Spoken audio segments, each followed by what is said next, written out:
everybody. Добрый день. Sometimes I want to speak Russian, but unfortunately it's difficult for understanding. First of all, it's great that we have this discussion and this conference, and thank you for organizers to make this event. It's a really big and important step towards understanding of the key question of our future. I said key question of our future because mixed post-capitalist economy is what we need tomorrow. Maybe in decades and decades, we need something more progressive, more developed than mixed economy. And I will try to argue this, my opinion. But for the nearest future, if we can and must overcome capitalist market system, we have to see what kind of mixed economy can we have and must we have. This is first very important question to understand that mixed economy is not final point. Post-capitalist mixed economy is not final point. It's not where we want to come, stop, and forget about progress forever. This is just one of the steps in the direction towards realm of freedom. Now I use category of Karl Marx, Friedrich Engels, critical Soviet Marxism of 60s. I can say communism, but word communism for some people is dangerous. They simply are afraid of this word because it is associated in Western propaganda with Gulag, with Stalin's terror, and so on and so far, with bureaucracy of communist parties. But in pure sense, future belongs to communism, to the qualitatively new society in comparison with capitalist market system. Mixed economy is transition. And this is the second point which I want to stress. Mixed economy is transitional economy. It is transition from capitalist system towards qualitatively new system.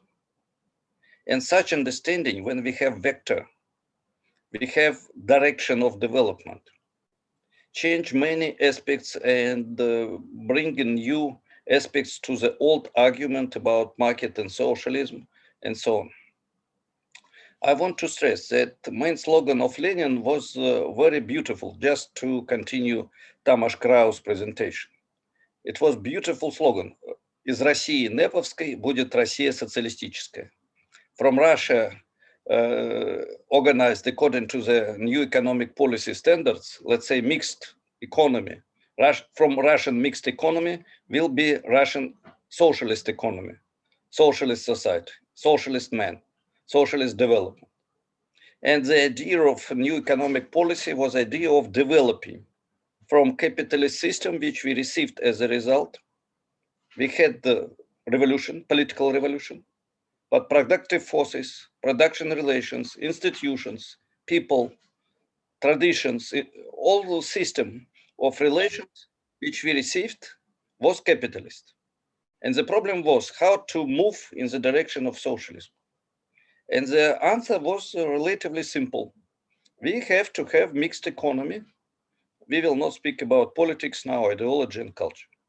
Ludmila Bulavka can continue this topic. If we put question, why this direction is so important, I will give you the answer.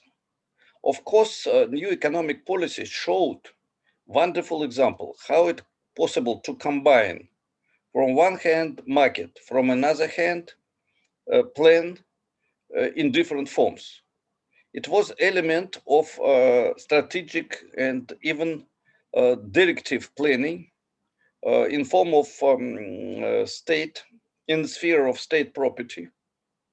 But mainly it was indicative planning and what we can, now we can say, industrial policy, selective regulation of economy. This is well known, but not everybody stress that it was first time in the world when huge national economy was organized on the principles of market with elements of strategic and directive planning, Goel-Ro plan of electrification, for example, and strong selective regulation according to so-called control figures and indicative planning. This is first. Second, when we are talking about market and socialism, we have to say The problem is not to use market. The problem is to use capitalist relations. Because we are talking about capitalist money, money which are produced by bank, central bank, financial institutions which are circulating inside the economy where there are corporations, where we have all forms of capitalist organization, but under the control of socialist state, under the control of socialist society, and in the combination with socialist relations. So then we have another step and another question. How can we use this form of capitalist market? I want to stress capitalist market in the country where we have post-capitalist mixed economy. And the answer will be simple, again, but important. We have contradiction, very deep, in even antagonistic contradiction between this modern market of 20th and now 21st century, and this is capitalist market from one hand, and first elements of socialist. I want to stress socialist planification, regulation, and limitation of this form of market. First contradiction. Why I said even antagonistic? Because market is not neutral economic mechanism. Market, and especially money, is production relation, and market is form of commodity production relations. This is important again. Market is form of commodity production relations, and commodity production relations produce specific type of personality. If you are living inside market, you will have psychology, behavior, values, motivation of bourgeois, small bourgeois actor. Your main value will be money. Your fetish will be commodity. Your colleagues around you will be competitors, not comrades, competitors. You will have monetization of all your social relations and forms of your activity. This is inevitable objective trend. Then we can create socialist relations, which will create another trend. And everybody will be in this conflict. What is your value, Mr. So-and-so, or comrade so-and-so? What is main value of your life? To make more money, to buy more expensive commodities, or to build socialism in the atmosphere of collective solidarity labor, or in atmosphere of competition where everybody is against you and you are against everybody. Of course, it will be transitional forms. It will be mixture, combination, but contradiction will not disappear. And this is not technical question. This is extremely important economic, social, political, cultural, and even personal question for everybody. Second, if we move further, mixed economy is not only a problem of coordination, plan and market. Mixed economy is problem of relations between producer and owner. I want to stress again, not form of property, but content of property, relation between producer and owner. And then we must put question, who is the real master of economic and political life in mixed economy? Who? If we give simple answer, partly state, partly private owner, it will be okay, but not enough. Why? First of all, not simply private owner, but capitalist. Here, this detail in the words, changes of words is important, because private owner is something neutral and associated partly with maybe small producer who is a worker and owner at the same time. When we say directly capitalist, it's another vision of mixed economy. Second, if we say state, there is question, what kind of state? During all decades and epochs of capitalist society, state was mainly representative of big capital. Let's say 70% interests of big capital, 20% interests of bureaucracy and 10% interests of society. If we have strong social democracy, strong trade unions, strong left parties, and permanent class struggle, maybe we have 25% of interests of workers and ordinary people, 10% of bureaucracy, and other percents of big capital. But still, big capital will be dominant. When we have mixed economy, it's very important to put the question, what kind of state? Simply, a democratic state is not the answer. It is again form. It is not the content. It's not the essence. The problem is what is the content of the state? And here can be different answers. It can be attempt to balance, like in Allende period in Chile in 1970. It can be like in Venezuela, the end of 20th, early 21st century, when it was huge liberal opposition and more or less pro-socialist president and his forces.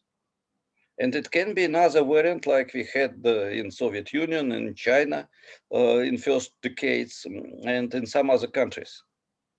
When we had the power of bureaucracy, but mainly this bureaucracy was thinking about society. And state property will be not directly social property of ordinary people, of working people. It will be property of bureaucracy, which is working for the working people, for the interests of the working people, acting for the interests of the working people. And here, quick question about nature of the property from economic point of view. Main aspect will be political. If really state is working in the interests of the working people or not. If not, the content of the property will be another. And economists very often are trying to forget about this. We are trying to work only among the facts, and facts are reflected in the form of documents and statistic. And these forms doesn't show what is the real relations, what are the real relations behind these forms. Because in the constitution will be written, or written in the law, or in decree, enterprise belongs to the state. And what else? What further? What is the nature of this enterprise? It can be capitalist enterprise exploiting people. It can be communist or semi-communist enterprise with self-management of ordinary people who control bureaucracy, director, and so on. I want to stress all these aspects. And final aspect of my presentation, because I have to finish, I think time is running, is interconnected with another aspect of new economic policy and mixed economy. We again like to talk about money. It's not critique of Radhika Desai.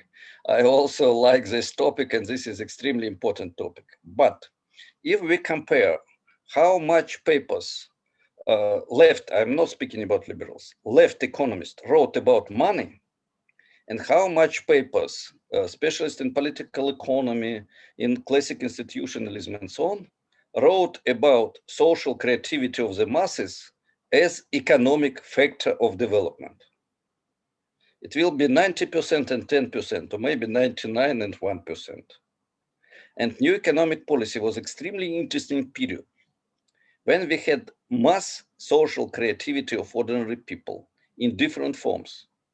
And this factor was one of the key decisive factors why we had development of socialist relations in the terrible atmosphere of global blockade, terrible blockade, country destroyed by two wars, First World War and Civil War, country where there is huge opposition from below because peasants had mainly not communist ideas, country where 70% of population cannot read and calculate. How could in such country develop socialist trend and socialist relations? Because of the energy of ordinary people, energy produced by revolution, energy produced by civil war. And this energy of social creativity became economic factor of development. By the way, I don't know, maybe Andrei Kolganov mentioned about this. During Second World War, again, this energy of social creativity, so-called enthusiasm of ordinary Russian workers created fantastic economic results which bring victory to Soviet army in battle with much more powerful army of Germans and all other European countries who supported Germany by weapons and sometimes even by troops. So I want to stress this factor of new economic policy and ask everybody to remember about three aspects which I stressed. First, not simply plan and market, but market as form of modern capitalist relations and plan in different forms of strategic plan, directive plan, indicative plan, industrial policy altogether. Second, not simply state and private property, but capitalism and capitalist relations on one hand, and socialist relations inside state property or cooperative property. I didn't have time to talk about cooperatives, which also can have different nature and content in different relations. And finally, third aspect, question of social creativity of masses as economic factor of development. Postscriptum. I started from the vector, from the direction of development, and I want to finish with this. Key question of new economic policy, how to move in the direction of socialism and further to communism. When Lenin wrote in 1921, new economic policy is for a long period, very long period. How much do you think he was thinking will continue this long period? Maximum 10 years. He said, very long period, maybe 10 years. It was very fast time. Yes, speed of social development was enormous. So it was, I can say, tactic, long-term tactic, mixed economy, not strategy forever. And this is lesson, I think, which is impossible to use for China, for many other countries. And the key question which I ask every time when I'm lecturing in Chinese universities and in other countries, what will be tomorrow with Chinese market socialist economy? Will you overcome market in 100 years? Not 10 years like Lenin was dreaming. Or you will stay forever. Typically it's silence, no answer. But we cannot keep silence. Thank you.